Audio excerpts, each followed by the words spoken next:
El servicio de los dos compartimientos. En el servicio del santuario terrenal, que como ya lo vimos es una figura del servicio que se efectúa en el santuario celestial, cuando el sumo sacerdote entraba el día de la expiación en el lugar santísimo, terminaba el servicio en el primer departamento. Dios mandó: no ha de haber hombre alguno en el tabernáculo de reunión cuando él entrare para hacer expiación dentro del santuario hasta que salga.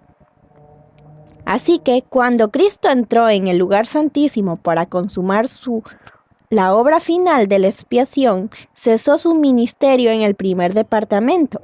Pero cuando terminó el servicio que se realizaba en el lugar santo, se inició el ministerio en el lugar santísimo. Cuando en el servicio simbólico el sumo sacerdote salía del lugar santo el día de la expiación, se presentaba ante Dios para ofrecer la sangre de la víctima ofrecida por el pecado de todos los israelitas que se arrepentían verdaderamente. Así también Cristo solo había terminado una parte de su obra como intercesor nuestro para empezar otra, y sigue aún ofreciendo su sangre ante el Padre a favor de los pecadores. Este asunto no lo entendieron los adventistas de 1844. Después de transcurrida la fecha cuando se esperaba el Salvador, siguieron creyendo que su venida estaba cercana.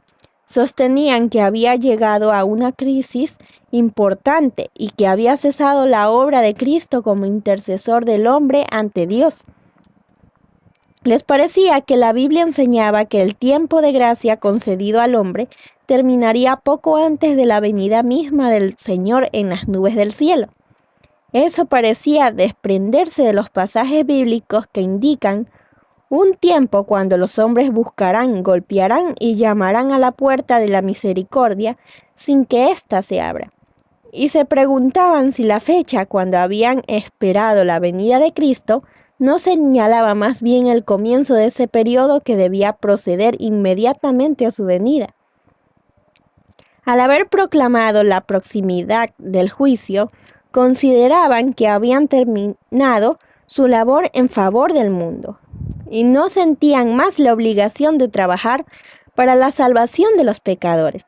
En tanto que las mofas atrevidas y blasfemas de los impíos les parecían una evidencia adicional de que el Espíritu de Dios se había retirado de los que rechazaron su misericordia, todo esto los confirmaba en la creencia de que el tiempo de gracia había terminado, o como decían ellos entonces, que la puerta de la misericordia estaba cerrada.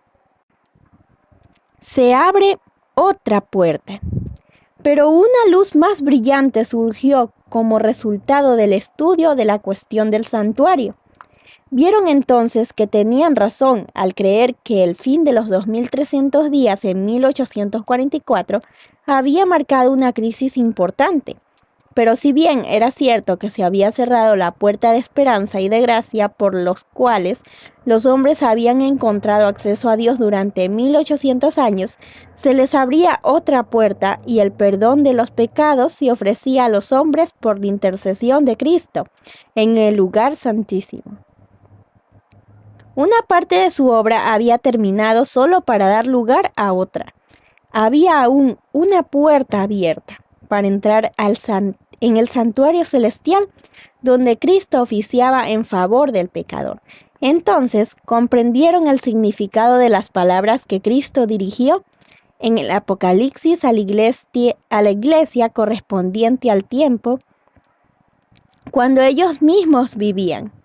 Estas cosas dice el que es santo, el que es veraz, el que tiene la llave de David, el que abre y ninguno cierra, y cierra y adelante y ninguno abre. Yo conozco tus obras, he aquí, he puesto delante de ti una puerta abierta a la cual nadie podrá cerrar.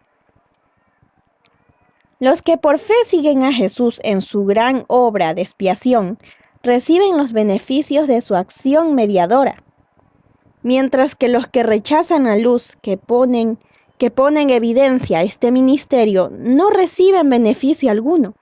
Los judíos que rechazaron la luz concedida en ocasión del primer advenimiento de Cristo y se negaron a creer en Él como Salvador del mundo, no podían ser perdonados por su intermedio. Cuando después de la ascensión de Jesús entró por medio de su propia sangre en el santuario celestial para derramar sobre sus discípulos las bendiciones de su mediación, los judíos quedaron en completa oscuridad y siguieron presentando sacrificios y ofrendas inútiles. Había cesado el ministerio de los símbolos y sombra. La puerta por la cual los hombres habían encontrado antes acceso a Dios ya no estaba abierta. Los judíos se habían negado a buscarlo de la sola manera como podía ser encontrado entonces. Por el sacerdocio en el santuario celestial del cielo, no tenían por consiguiente comunión con Dios.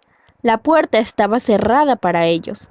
No conocían a Cristo como el verdadero sacrificio y el único mediador ante Dios. De ahí que no pudieran recibir los beneficios de su mediación. La condición de los judíos ilustra el estado de los indiferentes e incrédulos entre los profesos cristianos que desconocen voluntariamente la obra de nuestro misericordioso sumo sacerdote. En el servicio típico, cuando el sumo sacerdote entraba en el lugar santísimo, todos los hijos de Israel debían reunirse cerca del santuario y humillar sus almas del modo más solemne ante Dios, a fin de recibir el perdón de sus pecados y no ser separados de la congregación. Cuánto más esencial es que en nuestra época, de la cual el día de la expiación es un símbolo, comprendamos la obra de nuestro sumo sacerdote y sepamos qué deberes nos incumben. El resultado de rechazar el mensaje. Los hombres no pueden rechazar impunemente los avisos de Dios. En su misericordia les envía.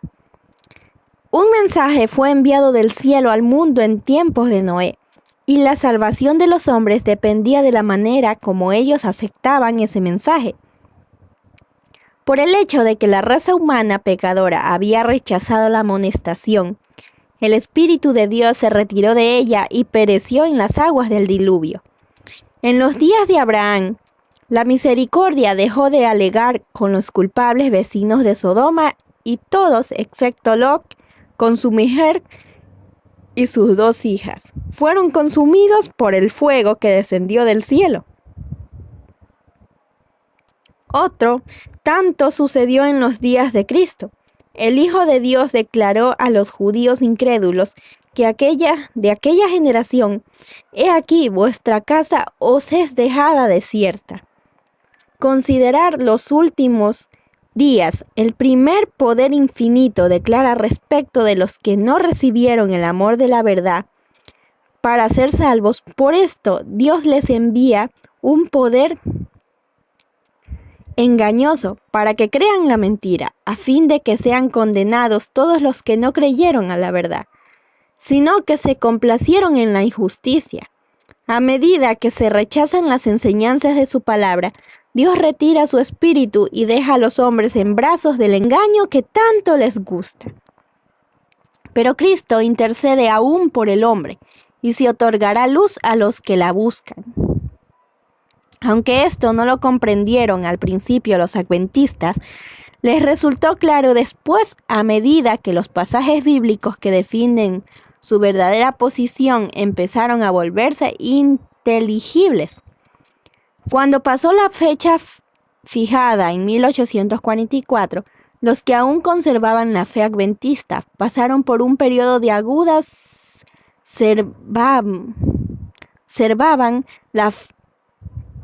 por una aguda prueba. Su único alivio en lo concerniente a determinar cuál era su verdadera posición fue la luz que dirigió sus mentes hacia el santuario celestial. Algunos dejaron de creer en en la manera como habían calculado antes los periodos proféticos y atribuyeron a factores humanos o satánicos la poderosa influencia del Espíritu Santo que había acompañado al movimiento adventista. Otros creyeron firmemente que el Señor los había conducido en su experiencia pasada, y mientras esperaban, velaban y oraban para conocer la voluntad de Dios, llegaron a comprender que su gran sumo sacerdote había empezado a desempeñar otro ministerio, y siguiéndolo por fe, fueron inducidos a ver además la obra final de la iglesia. Obtuvieron un conocimiento más claro de los mensajes de los primeros ángeles, y quedaron preparados para recibir y dar al mundo la solemne amonestación del tercer ángel de Apocalipsis 14. El santuario y el sábado. Fue abierto el templo de Dios en el cielo y fue vista en su templo el arca de su pacto. El arca del pacto de Dios está en el lugar santísimo, en el segundo departamento del santuario. En el servicio del tabernáculo terrenal, que servía de mera representación y sombra de las cosas celestiales, este departamento solo se abría en el gran día de la expiación para la purificación del santuario. Por consiguiente, la proclamación de que el templo de Dios fue abierto en el cielo y fue vista el arca de su pacto, indica que el lugar santísimo del santuario celestial fue abierto en 1844. Cuando Cristo entró en él para consumar la obra final de la expiación, los que por fe siguieron a su gran sumo sacerdote, cuando dio principio a su ministerio en el lugar santísimo, contemplaron el arca de su pacto. Al estudiar el asunto del santuario, llegaron a entender que se había realizado un cambio en el ministerio del Salvador, y vieron que estaba oficiando entonces como intercesor ante el arca de Dios y que ofrecía su sangre en favor de los pecadores. El arca que estaba en el tabernáculo terrenal contenía las 2 tablas de piedra, en las que estaban inscritos los preceptos de la ley de Dios. El arca era solo un receptáculo de las tablas de la ley, y era esa ley divina la que daba valor y carácter sagrado a aquella. Cuando se abrió el templo de Dios en el cielo, se vio el arca del pacto en el lugar santísimo en el santuario celestial. Se encuentra consagrada y entronizada la ley divina, la ley promulgada por el mismo Dios entre truenos en el Sinaí y escrita por su propio dedo en las tablas de piedra. La ley de Dios que se encuentra en el santuario celestial es el plan original del cual eran copia exacta los preceptos grabados en las tablas de piedra y consignados por Moisés en el Pentateuco. Los que llegaron a comprender este punto importante fueron inducidos a reconocer el carácter sagrado e invariable de la ley divina. Comprendieron mejor que nunca las fuerzas de las palabras del Salvador. Hasta que pasen el cielo y la tierra, ni siquiera una jota ni una tilde pasará de la ley. Como la ley de Dios es una revelación de su voluntad, un trasunto de su carácter, debe permanecer para siempre, como testigo fiel en el cielo. Ni un mandamiento ha sido anulado, ni un punto ni una tilde han sido cambiados, dice el salmista. Hasta la eternidad, oh Jehová, tu palabra permanece en el cielo. Seguros son todos sus preceptos, establecidos para siempre jamás. En el corazón mismo del Decálogo se encuentra el 4.º mandamiento, tal cual fue proclamado originalmente. Recuerda el día del sábado para santificarlo. 6 días trabajarás y harás todos tus trabajos, pero el 7º es día de descanso para Yahvé, tu Dios. No harás ningún trabajo, ni tú, ni tu hijo, ni tu hija, ni tu siervo, ni tu sierva, ni tu ganado, ni el forastero que habita en tu ciudad. Pues en 6 días hizo Yahvé el cielo y la tierra, el mar y todo cuanto contienen, y el 7º día descansó. Por eso bendijo Yahvé el día del sábado y lo hizo sagrado. El Espíritu de Dios obró en los corazones de esos cristianos que estudiaban su palabra y quedaron convencidos de que sin saberlo habían transgredido este precepto al despreciar el día de descanso del Creador. Empezaron a examinar las razones por las cuales se guardaba el primer día de la semana en lugar del día que Dios había santificado. No pudieron encontrar en la Sagrada Escritura prueba alguna de que el cuarto mandamiento hubiera sido abolido o de que el día de reposo hubiese sido cambiado. La bendición que desde un principio santificaba el séptimo día no había sido nunca revocada. Habían procurado honradamente conocer y hacer la voluntad de Dios. Al reconocerse transgresores de la ley divina, sus corazones se llenaron de pena y para manifestar su lealtad a Dios, guardaron su santo sábado. Se hizo cuanto se pudo para conmover su fe. Nadie podía dejar de ver que si el santuario terrenal era una figura o modelo del celestial, la ley depositada en el arca en la tierra era exacto trasunto de la ley encerrada en el arca del cielo. Y que aceptar la verdad relativa del santuario celestial incluía el reconocimiento de las exigencias de la ley de Dios y la obligación de guardar el sábado del cuarto mandamiento. En esto estribaba el secreto de la oposición violenta y resulta que se le hizo a la exposición armoniosa de las Escrituras, que revelaban el servicio desempeñado por Cristo en el santuario celestial. Los hombres trataron de cerrar la puerta que Dios había abierto y de abrir la que Él había cerrado, pero el que abre y nunca cierra, y cierra y nunca abre, y ninguno abre, había declarado: «He aquí, he puesto delante de ti una puerta abierta, la cual nadie podrá cerrar». Cristo había abierto la puerta o ministerio del lugar santísimo. La luz brillaba desde la puerta abierta del santuario celestial, y se vio que el cuarto mandamiento estaba incluido en la ley allí encerrada. Lo que Dios había establecido, nadie podía derribarlo.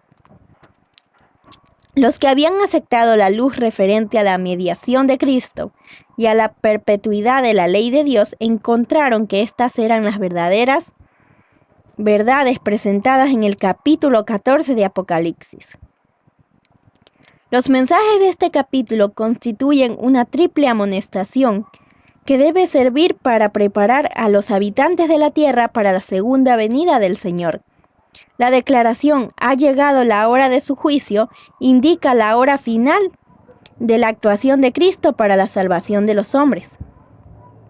Presenta una verdad que debe seguir siendo proclamada hasta el fin de la intercesión del Salvador y su regreso a la tierra para llevar a su pueblo consigo. La obra del juicio, que empezó en 1844, debe proseguir hasta que sean falladas las causas de todos los hombres, tanto de los vivos como de los muertos. Debe extenderse hasta el fin del tiempo de gracia concedido a la humanidad y para que los hombres estén debidamente preparados para subsistir en el juicio. El mensaje les manda: temed a Dios y dadle gloria, y adorad al que hizo el cielo y la tierra, y el mar y las fuentes de las aguas. El resultado de la aceptación de estos mensajes está indicado en las palabras: aquí está la paciencia de los santos, los que guardan los mandamientos de Dios y la fe de Jesús. Para subsistir ante el juicio del hombre, tiene que guardar la ley de Dios. Esta ley será la piedra de toque en el juicio. Preguntas para meditar. 1. ¿Cuál fue la clave que aclaró el ministerio de la desilusión de 1844? 2. Mencione 2 versículos bíblicos que señalan el ministerio de Cristo en el lugar santísimo. 3. ¿Qué venida de Cristo es la que describe en Daniel 7:13 y Malaquías 3:1? 4. Mientras se eliminan los pecados de los creyentes arrepentidos del santuario celestial, ¿qué obra especial de purificación debe realizarse entre el pueblo de Dios en la tierra? 5. ¿Qué dos clases de persona entre los creyentes adventistas del verano y el otoño de 1844 estaban representadas por las vírgenes prudentes y fatuas? 6. ¿Quién es la novia de Cristo? 7. ¿Quiénes son los invitados a la boda? 8. ¿Qué figura emplea la parábola de Mateo 22 para representar la obra del juicio? 9. ¿Por qué por algún tiempo después del chasco los adventistas dejaron de preocuparse por la salvación de los pecadores? 10. Inmediatamente después del chasco, ¿cuál fue la interpretación adventista en cuanto a la puerta cerrada? 11. ¿Qué se entendió luego por la puerta abierta y quién la había abierto? 12. Al abrirse el templo del cielo, ¿qué se reveló? 13. ¿Qué relación existe entre la ley de Dios que se encuentra en el santuario celestial y la ley que se había depositado en el arca en el santuario terrenal?